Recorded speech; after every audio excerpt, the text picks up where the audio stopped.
తరపున ఇంటింటి ప్రచారం నిర్వహించారు. ప్రజల నుంచి అపూర్వ స్పందన వస్తుందని, వచ్చేది ఎన్డీఏ ప్రభుత్వమేనని, జనసేన అధ్యక్షుడు పవన్ కళ్యాణ్ సిద్ధాంతాలు నచ్చి ప్రచారం చేస్తున్నానని సినీ పరిశ్రమకు చెందిన పోసాని కృష్ణమురళి పవన్ కళ్యాణ్ పై చేస్తున్న విమర్శలను ఆయన విజ్ఞతకే వదిలేస్తున్నానని, మెగా ఫ్యామిలీ సినీ పరిశ్రమకు ఎన్నో సేవలు అందించిందని చెప్పారు.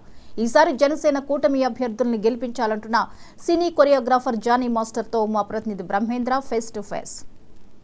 సార్వత్రిక ఎన్నికలకు అందరూ కూడా సిద్ధపడుతున్నారు. మే 13వ తారీఖున ఎలక్షన్స్ జరగబోతున్నాయి. అందరూ కూడా తమ పావుల్ని ఏ విధంగా కలపాలి, ఎవరెవరిని రంగంలోకి దించితే ఎక్కువ ఓటర్స్ని ఆకర్షింపబడతారని కూడా చూస్తున్నారు. ప్రస్తుతం పశ్చిమ గోదావరి జిల్లా భీమవరంలో జానీ మాస్టర్ అంటే తెలియని వాడు అందరూ. ఆయన కొరియోగ్రాఫర్, ఎన్నో సినిమాలు అందరూ హీరోలకి కూడా ఆయన డాన్స్ కొరియోగ్రఫీ అది చేయడం జరిగింది. ఆయన నుంచి విశేషాలు తీసుకున్నారు. సార్ మీరు ఆలోచన ప్రచారంలో పవన్ కళ్యాణ్ మద్దతుగా మీరు ఏ విధంగా ప్రతిస్పందన వచ్చింది ప్రారంభం? సార్ అన్నిటికంటే ముందు మీరు ఎవరిని రంగంలో దింపితే ఓట్లు పడతాయనేది అంటున్నారు. సార్ ఎవరు జనసేన ఎప్పుడు ఎవరు రంగంలో దింపదు సార్.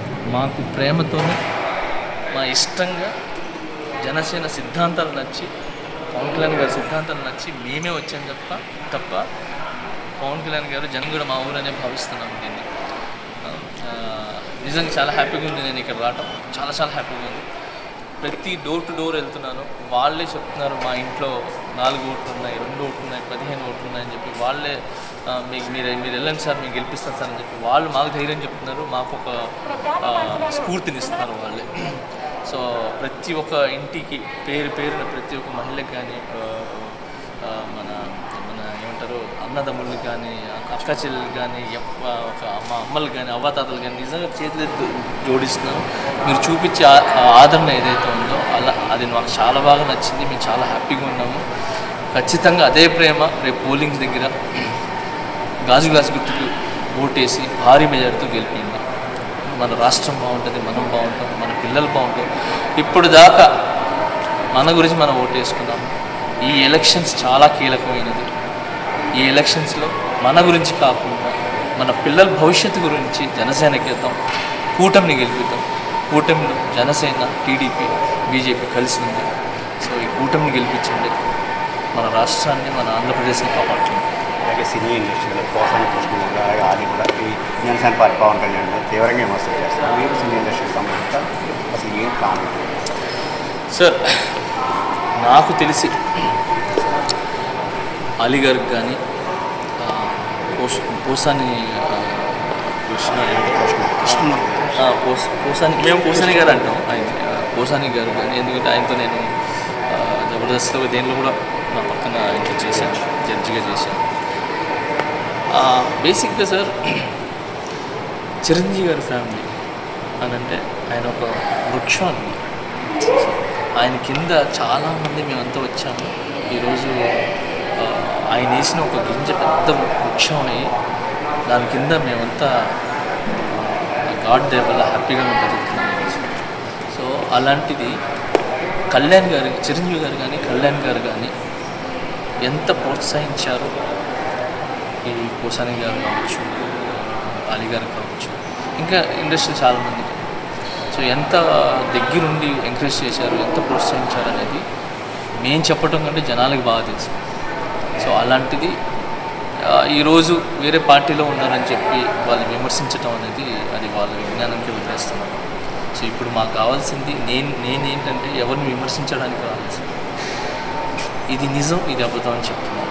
సో మెయిన్ జనసేన అనేది వస్తే మన పిల్లల భవిష్యత్తు, మన రాష్ట్రం, మన ఆంధ్రప్రదేశ్, మన కుటుంబం అందరూ బాగుంటారు.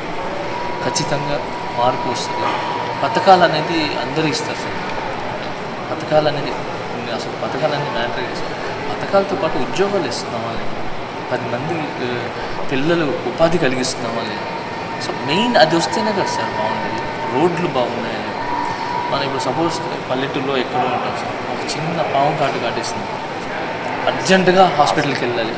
సో రోడ్లు బాగాలేదు అనుకోండి, కొంచెం లేట్ అయినా కూడా ఒక మంచి ప్రాణాలతో ఆడుకున్నాం. సో ఏదైతే ఈ మందుకు ఏదైతే ఇవన్నీ ఖర్చు పెడుతున్నారో ఈ రోడ్లు ఏంటి, సో ఇవన్నీ లేక చాలా ఇబ్బంది పడుతున్నారు. నేను ఇప్పుడు నరసాపురం ఎక్కడి నుంచి ఇక్కడ రావడానికి నాకు ఒక 40 మినిట్స్ ప్రయాణం, 2.5 hours పట్టింది. బాగా అసలు చాలా ఇబ్బంది పడ్డాను. సో జనసేన వస్తే ఈ కూటమి వస్తే ఖచ్చితంగా ఆంధ్రప్రదేశ్ బాగుంటుంది, రోడ్లు బాగుంటాయి, ఉపాధి కలుగుతుంది, అన్నీ బాగుంటాయి.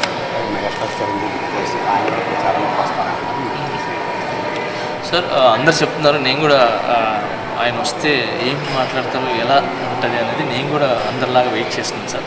So will see sir. అలాగే YS Jaganmohan Reddy land act ప్రవేశపెట్టారు, అది నిన్న నుంచి కూడా ఇంప్లిమెంట్ అవుతుంది. అది ఏ విధంగా చూడవచ్చు సార్? ఆయన ఏదైతే పెట్టాడో అది చాలా తప్పు సార్. అది అంటే కష్టం అన్నది ఫలితం వాళ్ళదిలాగా ఉంటుంది. అది మనం కష్టపడి మనం అది ఒక్కొక్క రూపాయి కూడగట్టుకొని ఒక సమ్ అమౌంట్ చేసుకొని ఎన్నో ఆశలతో ఒక ఇల్లు తీసుకొని ఆ ఇల్లుకి రిజిస్ట్రేషన్ కానీ వెళ్తే అక్కడ జెరాక్స్ మాత్రమే మనకిచ్చి ఒరిజినల్ వాళ్ళు పెట్టుకుంటారనేదే దాన్ని బట్టే అర్థమవుతుంది ఎంత క్రిమినల్ మైండ్. ఈసారి ఓన్లీ అది చిన్న చిన్న వస్తువులే ఏమంటారు, ఇప్పుడు సపోజ్ ఒక ఆయిల్ ఉంది, 70 రూపాయలు 150 సమ్ 200 చేశారు. సో ఇలాగా ఏదైతే ట్యాక్స్ రూపంలో తీసుకుంటే ఇప్పుడు డైరెక్ట్గా ఏం చేస్తున్నారంటే క్రిమినల్ మైండ్తో డైరెక్ట్గా ఆస్తులు తీసేసుకుందాం, ఆస్తులు అన్నీ కొట్టేద్దాం అని ఒక ప్లాన్ చేశారు. సో ఈ ప్రభుత్వం కానీ వస్తే మాత్రం మన ఆస్తులు మన చేతిలో ఉండవు, అన్నీ తాకట్టు పెట్టేస్తారు. దయచేసి వైసీపీ ప్రభుత్వాన్ని మీరు గద్దె దించండి. జనసేన కూటమికి ఓటేయండి, ఖచ్చితంగా గ్లాస్ గుర్తుకి ఓటేయండి, కూటమికి ఓటేయండి. మన ప్రభుత్వం బాగుంటుంది. వైసీపీని తరివేయండి, మన ప్రభుత్వం బాగుంటుంది. ఈ ఎన్నికల్లో మన రాష్ట్రంలో ఈ ఎన్నికల్లో ఆంధ్రప్రదేశ్ రాష్ట్రాన్ని అభివృద్ధి పథంలో నడిపించాలంటే తప్పకుండా జనసేన, టీడీపీ, బీజేపీ కూటమి అభ్యర్థులను గెలిపించాలని, అలాగే పవన్ కళ్యాణ్ మీద అభిమానంతో మాత్రమే నేను ప్రచారంలో పాల్గొంటున్నాను. ఆంధ్రప్రదేశ్ రాష్ట్రాన్ని అభివృద్ధి పథంలో నడిపించాలంటే తప్పకుండా జనసేన, టీడీపీ, బీజేపీ కూటమి అభ్యర్థులను గెలిపించాలని, అలాగే పవన్ కళ్యాణ్ మీద అభిమానంతో మాత్రమే నేను ప్రచారంలో పాల్గొంటున్నానని తెలియజేస్తున్నారు. కెమెరామెన్ శివతో బ్రహ్మేంద్ర, 99 హిమవరం. ఇవి ఇప్పుడు